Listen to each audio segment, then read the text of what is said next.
दखान होफैदों फिथा सिथाव सावगोन ना मा लाजिबायसो लाजिबाय मा सावगोन फिथा सिथाव हो सिनायखायो औ सिनायखायो सिनायो मा अमा बेदर एवगोन ना मा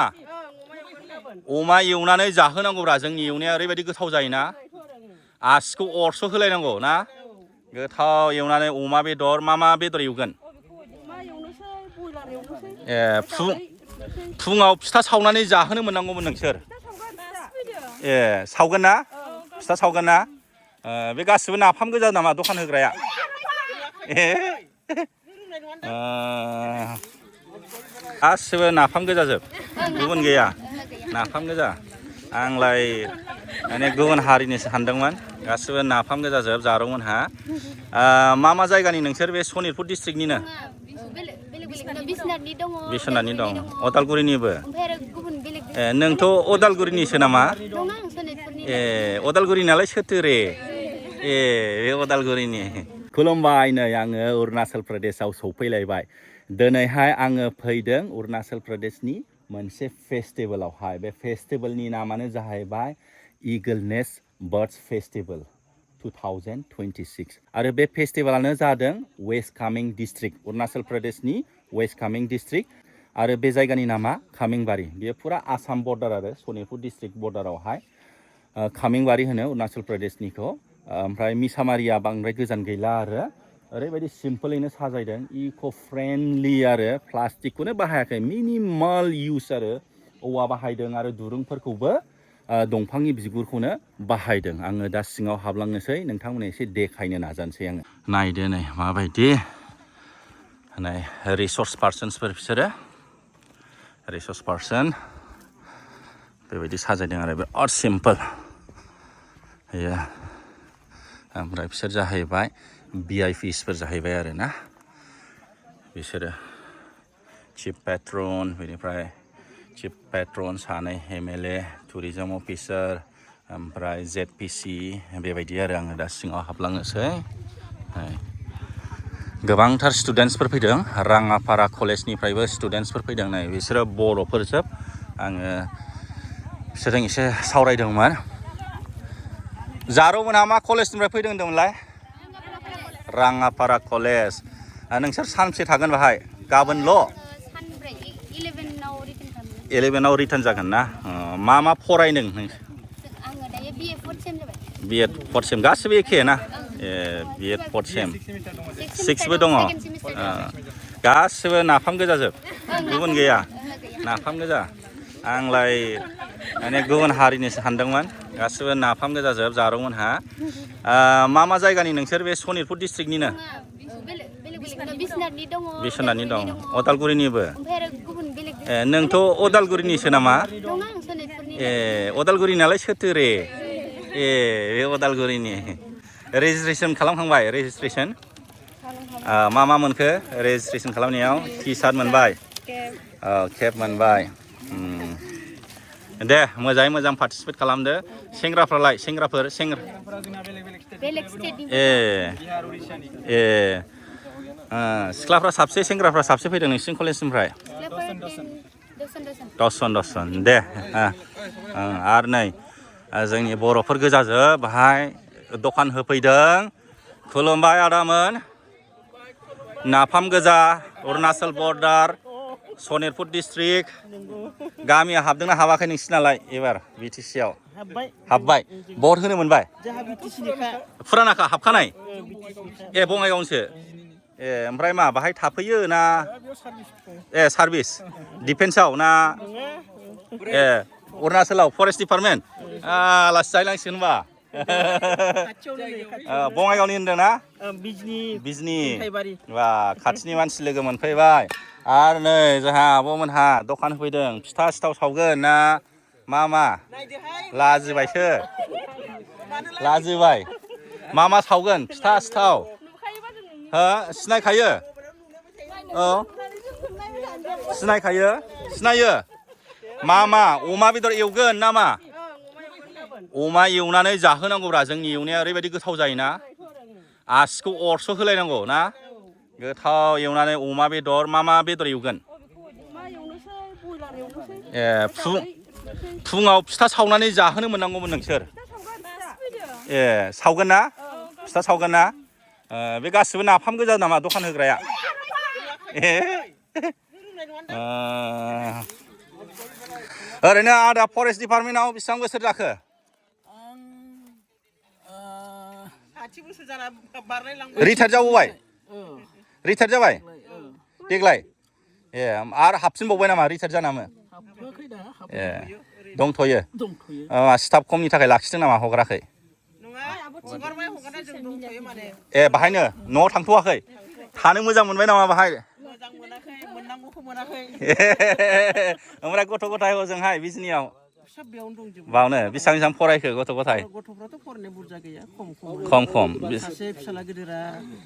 बिदिनो सेन्ट्रेलनि माबा कन्ट्रेक्ट मावो ए मोजां होनबाथ' सिखाव लाफैनो रोंदों बिराद मोजां जादों दे औ दे मोजां दे मावनो रोंदों आगयनो रोंदों जोंनि मानसिया रोङा ना नोंनिखौ नुबाय थायोना मा सिगिखौलाय नोंसोर गेस सावफेराखै गेस सावफेराखै गाबोन फुङाव फिथा जाफैगोन दे सावदो आं एसे बेरायबावनोसै आप तो अरुणाचल का है अरुणाचल अभी फॉरेस्ट डिपार्टमेंट में नहीं हम पब्लिक लीडर है पब्लिक लीडर है ना अच्छा लगा मिल के ठीक है नैबे दखानफोर आरो पुरा इक' फ्रेन्डलि खालामदों दाबो माने खालिथ' आरो गाबोननिफ्राय स्टार्ट जानो हागौ स्टलफ्रा नै बाहाय स्टार्ट जाबाय কি আছে नाफाम नामा नाफाम नङा नाफाम नङा नङा रोंगौ एसे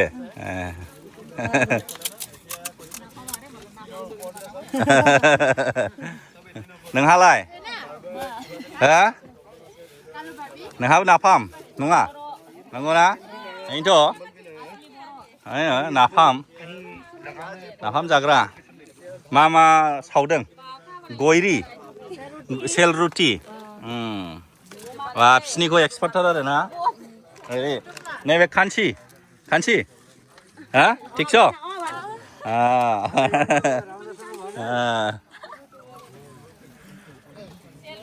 गयरी सेल रुटि फेमास सब जगह फेमास स्टुडेन्टसफोरनि ब्रिफिं होदों दासो सफैदों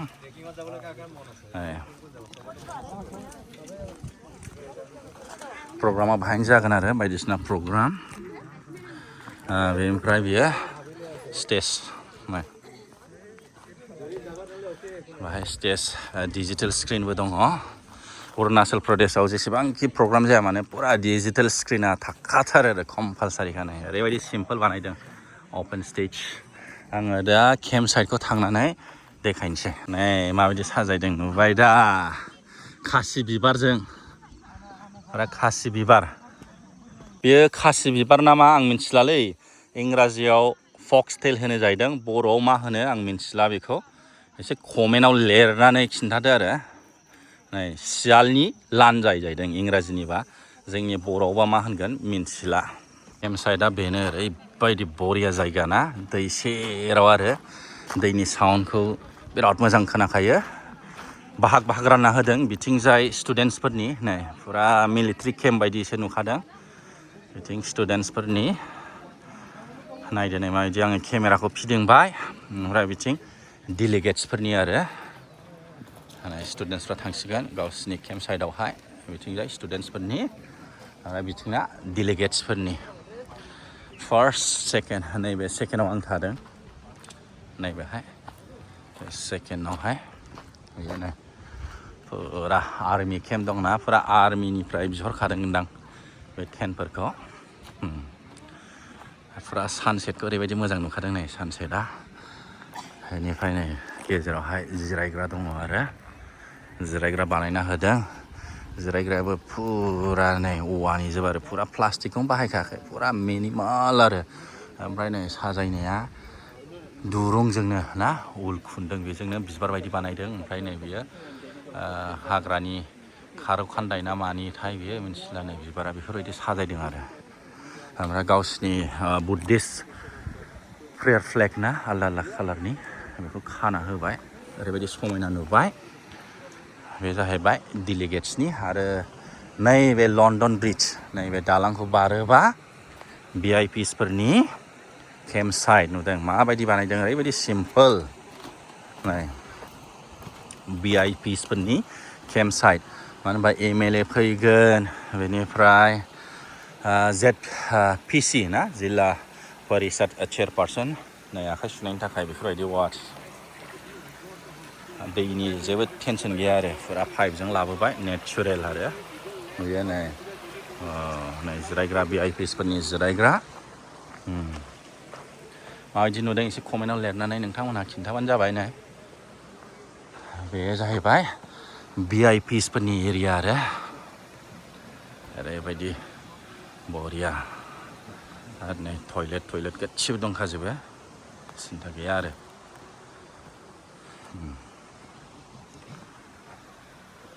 माबायदि मोनखो एसे कमेन्टआव लिरनानै फोरमायबानो जाबाय केम्प साइट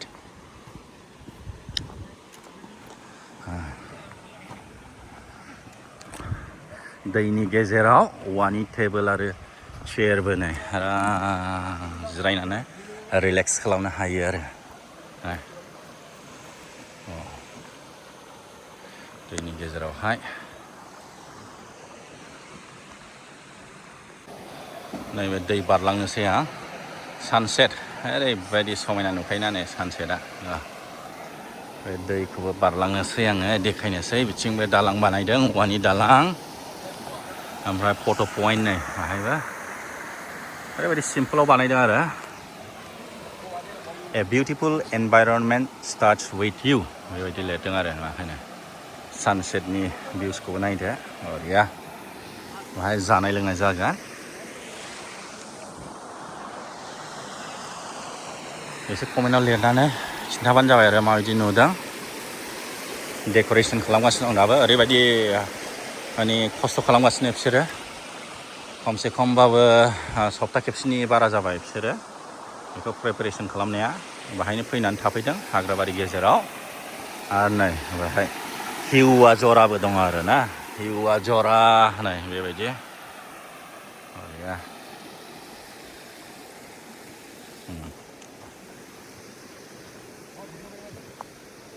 सिम्पोलैनो ओरैबायदि मोजां बानायदों भेरि रिलेक्सिं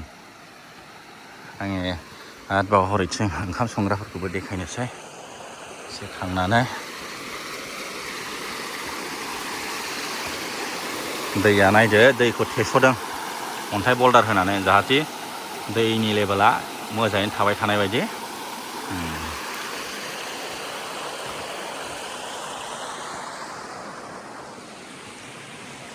बाहाय जानाय लोंनाय जागोन स्टुडेन्टसफ्रा फैजोब्बाय टेनाव हाबजोब्बाय हाय बिथिंबो दंबावो टेन्टआ